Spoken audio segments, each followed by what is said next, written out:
Okay, so this is your film for stuff to do in the fish houses over the summer. And the first thing, hopefully you remember we do, is we listen, look. So just take a look every day. Is the water flowing? Do I hear the whine of the blower motor in the background? Is the compressor running too much?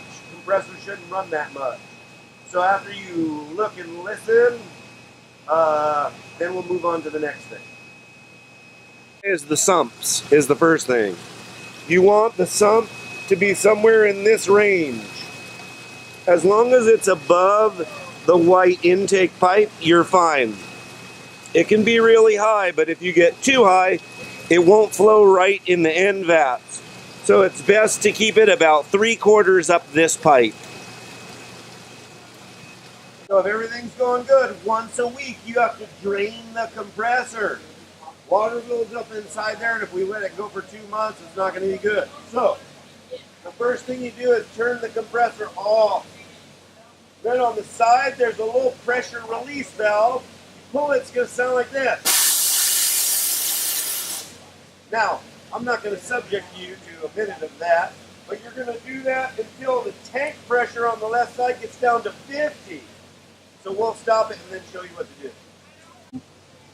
So once the tank pressure gets down to 50, if you feel under here, and I think Laquilla took a shot of it, so she'll show you the shot, there's a little valve with a handle on it.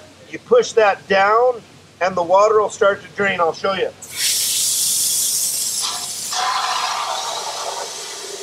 You just let this go on till it ain't making no more noises.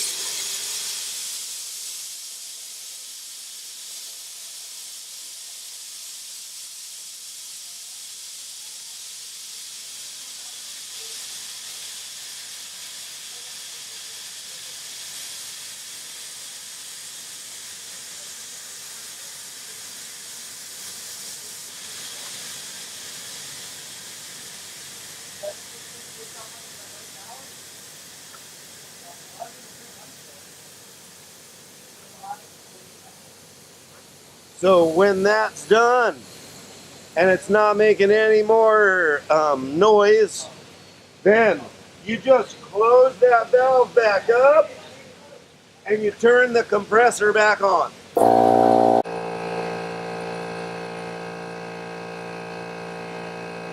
Watch out for this summer.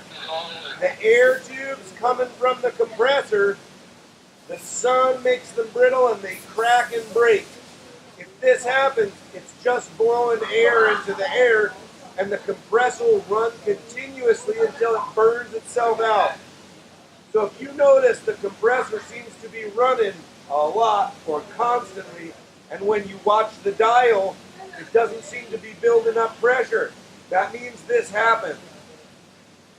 So what I do is listen, you can hear that noise, and trace the line. There's 3 little lines like this. One, and then it splits to the 10K, it splits to here. Just run your hands along them with the ladder, and you'll find where it's broken. Okay, so 3 foods, we put them in these so that they're not, these don't break as easily because of the sunlight. Monday, maybe every other day, like somewhere between 3 and 6 pellets. Wait, feed it slow so that you see if she's eating. If she's not eating, stop feeding her.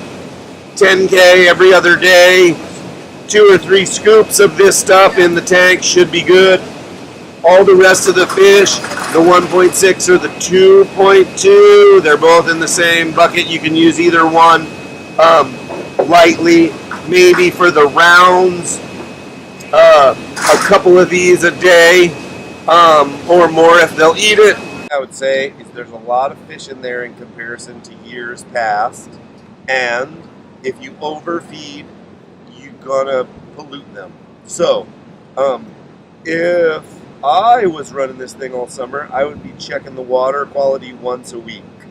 You could learn how to do that yourself by reading the book, testing for ammonia, nitrite, and pH, or you could feed very lightly and do water changes.